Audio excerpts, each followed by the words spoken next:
राधिका और गौरी नाम की दो बहनें किशनपुर नामक गांव में रहती थी, जिसके माता पिता का मृत्यु हो गया था।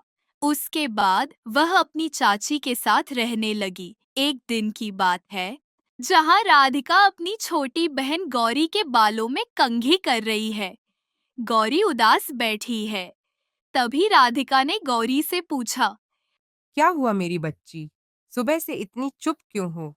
दीदी, मुझे माँ बाबूजी की बहुत याद आ रही है। यह घर भी अब वैसा नहीं रहा, सब कुछ खाली खाली लगता है।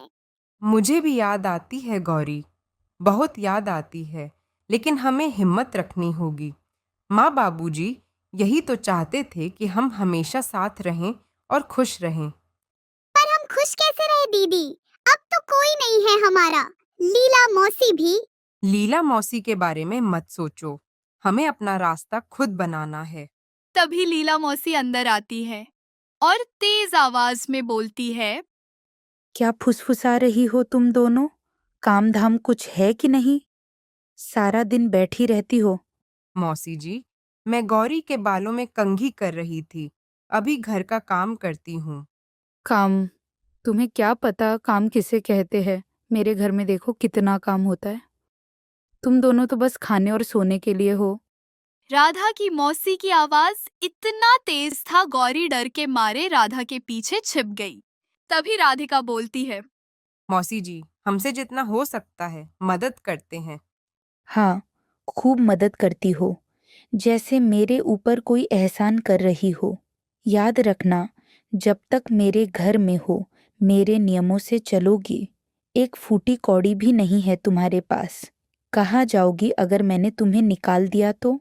लीला मौसी तिरस्कार भरी नजरों से देखती है और चली जाती है। दीदी, मुझे डर लग रहा है। डरो मत गौरी, मैं हूं ना तुम्हारे साथ। हम यहाँ से जरूर जाएंगे। हम अपना घर फिर से बनाएंगे, जहाँ सिर्फ प्यार होगा, दुख नहीं। कुछ हफ्ते बाद, रात का समय है। आधी रात का सन्नाटा गांव पर पसरा हुआ था। घरों की खिड़कियां काली थीं, मानो गहरी नींद में डूबी हो। गौरी की छोटी छोटी उंगलियां राधिका की बड़ी हथेली में लिपटी हुई थीं, मानो सुरक्षा की तलाश में हो। उनके हाथ में एक छोटा सा पोटली थी, जिसमें उनके कुछ कपड़े और माँ की दी हुई एक पुरानी चांदी की पायल थी, उनकी आखिरी निशानी थी। दोनों गांव से बाहर की ओर चली जा रही थी। गौरी, धीरे चलो, बिल्कुल आवाज नहीं होनी चाहिए। दीदी, मुझे डर लग रहा है, इतना अंधेरा है। मैं हूं ना तुम्हारे साथ। डरने की कोई बात नहीं है, बस चुपचाप मेरे पीछे पीछे आओ। दीदी, कहाँ जा रहे हैं हम? हमें यहाँ से दूर जाना है गौरी, जहाँ कोई हमें दुख न दे। मुझे रामू काका का घर याद है, मिट्टी का घर, गांव के बाहरी छोर पर, एक पुराने बरगद के पेड़ की छाव में स्थित था। रामू काका, वो तो बहुत बूढ़े हैं। हाँ, लेकिन उनका दिल बहुत बड़ा है। उन्होंने माँ बाबूजी का भी बहुत सम्मान किया था। चलो, धीरे धीरे चलते हैं। दोनों बहनें अंधेरी रात में एक दूसरे का हाथ पकड़े हुए। अगले दिन सुबह, रामू काका अपने पुराने घर के बरामदे में बैठे हैं। राधिका और गौरी डरते डरते उनके पास पहुंचती है। काका जी, प्रणाम। कौन? अरे, यह तो राधिका और गौरी हो। तुम दोनों यहाँ क्या कर रही हो? और ये क्या हाल बना रखा है? काका जी, लीला मौसी हमें बहुत परेशान करती थीं। हम घर छोड़कर आ गए। क्या कह रही हो बेटी? लीला ने तुम्हें इतना दुख दिया? मुझे बिल्कुल अच्छा नहीं लगा सुनकर। कहाँ जाओगी तुम दोनों अब? काका जी, हमें नहीं पता, बस कहीं ऐसी जगह जहां हम शांति से रह सकें। देखो, मेरा ये घर तो बहुत पुराना हो गया है। एक कमरा खाली है जो थोड़ा ठीक ठाक है। जब तक तुम्हारे लिए कोई और ठिकाना नहीं मिलता, तुम दोनों यहाँ रह सकती हो। सच में काका जी? हाँ मेरी बच्ची, तुम दोनों मेरी बेटियों जैसी हो। अंदर आओ। फिर रामू काका दोनों को अंदर ले जाते हैं। अगले कुछ दिन दोनों बहनों के लिए शांति और सुकून भरे थे। रामू काका और उनकी पत्नी, जिन्हें गांव वाले काकी कहते थे, ने उन्हें अपने परिवार का हिस्सा बना लिया। काकी स्वादिष्ट भोजन बनाती थी और रामू काका अपनी कहानियों से उनका मनोरंजन करते थे। रामू काका कहानियों के सागर थे। हर शाम बरगद के पेड़ की छाव में वे राधिका और गौरी को अपनी जवानी के किस्से सुनाते थे। जंगल के रोमांचक अनुभव, गांव के मेले के रंग और पुराने राजा महाराजाओं की कहानियां। उनकी आवाज में एक जादू था जो बहनों को एक अलग ही दुनिया में ले जाता था। रामू काका सिर्फ कहानियां ही नहीं सुनाते थे, वे जीवन के सबक भी सिखाते थे। अपनी बातों में वे ईमानदारी, मेहनत और दूसरों के प्रति दयालुता का महत्व बताते थे। एक दोपहर जब गौरी उदास बैठी थी, माँ बाबूजी को याद कर रही थी, तो रामू काका उसके पास आए और उसके सिर पर हाथ फेरा। क्या हुआ मेरी बच्ची? क्यों उदास हो? काका जी, मुझे माँ बाबूजी की बहुत याद आ रही है। मुझे भी आती है बेटी। वे बहुत अच्छे लोग थे, लेकिन देखो वे हमेशा तुम्हारे दिलों में रहेंगे और जब भी तुम्हें उनकी याद आए, आसमान की ओर देखना। वे तारों बनकर तुम्हें हमेशा राह दिखाएंगे।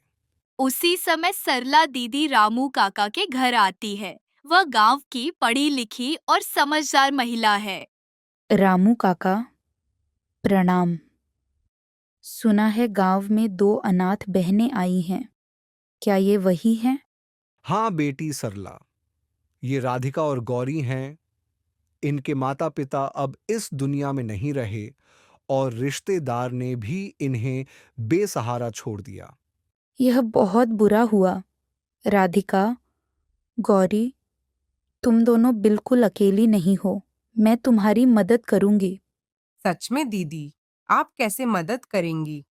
देखो, मैं गांव के बच्चों को पढ़ाती हूँ। तुम दोनों भी मेरे साथ आ सकती हो। गौरी अभी छोटी है, वह पढ़ेगी। और राधिका, तुम थोड़ी बड़ी हो, तुम बच्चों को पढ़ाने में मेरी मदद कर सकती हो। इससे तुम्हें कुछ पैसे भी मिलेंगे और तुम्हारा मन भी लगा रहेगा। हाँ दीदी, ये तो बहुत अच्छा होगा। सरला दीदी, आपका बहुत बहुत धन्यवाद। आपने हमें नई उम्मीद दी है। कुछ महीने बाद राधिका सरला दीदी के साथ मिलकर बच्चों को पढ़ाती है। गौरी भी अब पढ़ने लिखने लगी है। दोनों बहनें कुछ पैसे बचाने में भी कामयाब हो जाती है। देखो गौरी, आज मैंने इतने पैसे बचाए। धीरे धीरे हम इतने पैसे जमा कर लेंगे कि अपना घर फिर से बनवा सकें। हाँ दीदी, और इस बार हम उसे और भी सुंदर बनाएंगे। उसमें एक बड़ा सा आंगन होगा जहाँ हम खेलेंगे और माँ बाबूजी की याद में एक तुलसी का पौधा भी लगाएंगे। हाँ गौरी, सब कुछ वैसा ही होगा जैसा तुम चाहती हो। बस हमें मेहनत करते रहना है। एक दिन रामू काका बीमार पड़ जाते हैं। राधिका और गौरी उनकी खूब सेवा करती है। कुछ दिन बाद रामू काका का निधन हो जाता है।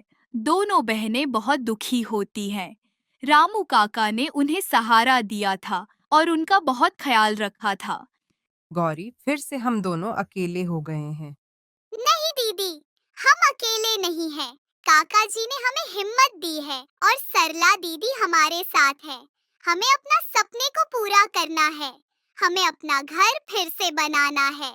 कुछ साल बाद राधिका और गौरी बड़ी हो गई है। राधिका अब गांव के बच्चों को अकेले पढ़ाती है और गौरी उसकी मदद करती है। उन्होंने धीरे धीरे पैसे जमा करके अपने पुराने घर की मरम्मत शुरू कर दी है। गांव के कुछ भले लोग भी उनकी मदद करते हैं। दोनों बहनें अपने पुराने घर के आंगन में खड़ी हैं। घर अब काफी हद तक बन चुका है। दीवारों पर नया रंग है और छत भी ठीक हो गई है। गौरी तुलसी के पौधे में पानी डाल रही है। देखो गौरी, यह अब सच में हमारा घर लग रहा है। माँ बाबूजी की यादें अब इस घर की दीवारों में फिर से गूंज रही हैं। हाँ दीदी, और यह सब तुम्हारी मेहनत और हिम्मत की वजह से हुआ है। तुमने कभी हार नहीं मानी। तुम्हारी उम्मीद ने मुझे कभी टूटने नहीं दिया गौरी। हम दोनों ने मिलकर यह सब किया है। यह घर सिर्फ ईंट और पत्थर से नहीं बना है, इसमें हमारा प्यार और हमारा अटूट बंधन भी है। धीरे धीरे सरला दीदी की पाठशाला गांव के बच्चों के लिए ज्ञान का मंदिर बन गई। बच्चों की संख्या बढ़ने लगी और उनके सीखने के स्तर में सुधार दिखने लगा। गांव के लोग भी सरला दीदी और उनकी मदद करने वाली राधिका और गौरी का सम्मान करने लगे। नैतिक शिक्षा। यह कहानी हमें सिखाती है कि मुश्किल परिस्थितियों में भी हमें हिम्मत और उम्मीद नहीं छोड़नी चाहिए। एकता और दृढ़ संकल्प से हम बड़ी से बड़ी बाधा को भी पार कर सकते हैं। दूसरों की मदद करना और जरूरतमंदों के प्रति दयालु रहना जीवन का महत्वपूर्ण हिस्सा है। सच्चा घर वह नहीं होता जो ईंट और पत्थर से बना हो, बल्कि वह होता है जो प्यार, विश्वास और अपनेपन की भावना से भरा हो।